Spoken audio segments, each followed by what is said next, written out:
Welcome back, 6:14. It's a race that's getting all sorts of national attention, the fight for Jim Bunning's Senate seat. And new numbers from Rasmussen this morning showing Rand Paul ahead by 9 points. That new poll reflecting what others have shown as well, including our own. Paul with a slight lead over Conway. And look who's here this morning. Jack Conway is with us. Let's start talking about that poll right there. And the trend nationally seems to be towards these Tea Party candidates. So how do you break through?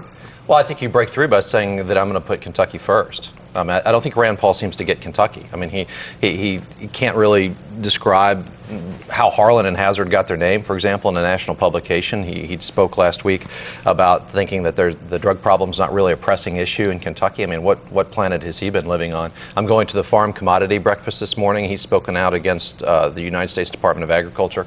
I just think fundamentally he doesn't get Kentucky. And when voters see that, I think they're going to respond to our campaign. Now, those numbers, Rasmussen is a notoriously Republican outfit. Our own internal polling has it even.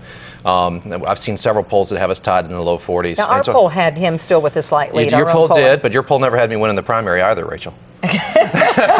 And so our polls have it tied. It's close in the low 40s. They're about 20% undecided that we're showing. Several polls are showing that as well. The polls are going to be up and down and all over the place.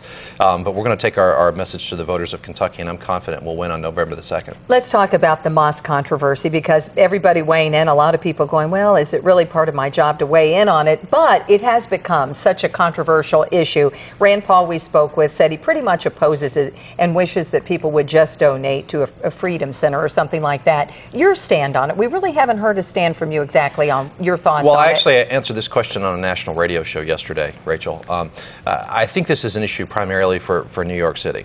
However, I think that the utmost consideration ought to be given to the families of the victims of 9/11, and for that reason I would prefer to see it built elsewhere.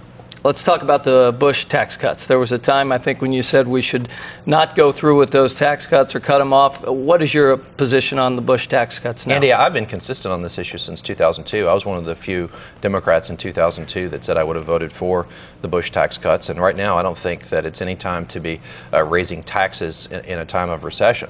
I make a distinction between keeping tax rates where they are for individuals and for capital gains and for estates, and the special interest corporate provisions that were put in place by the Bush administration. I think those ought to lapse, but I don't think we ought to be raising taxes on individuals at a time of recession. So the corporate taxes should be lapsed, but not the individual taxes. Especially the corporate tax breaks that are used to allow jobs to be created overseas and create jobs overseas.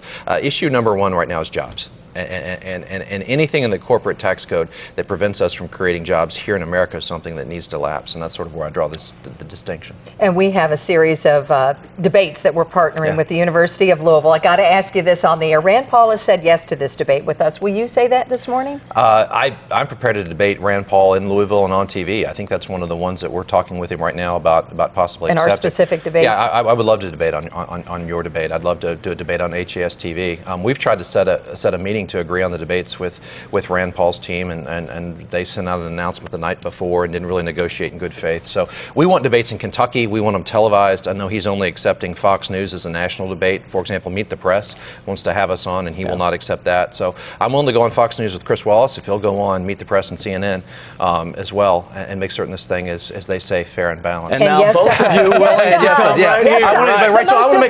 do want to make it clear, though. I do want to do Kentucky debates, and I do want to do Kentucky televised debates. Okay, great. All right, perfect. Thank you so much. We do appreciate it. Thank you so much. And you'll be at the commodities breakfast. Want to point that out. Now, we have extended the offer for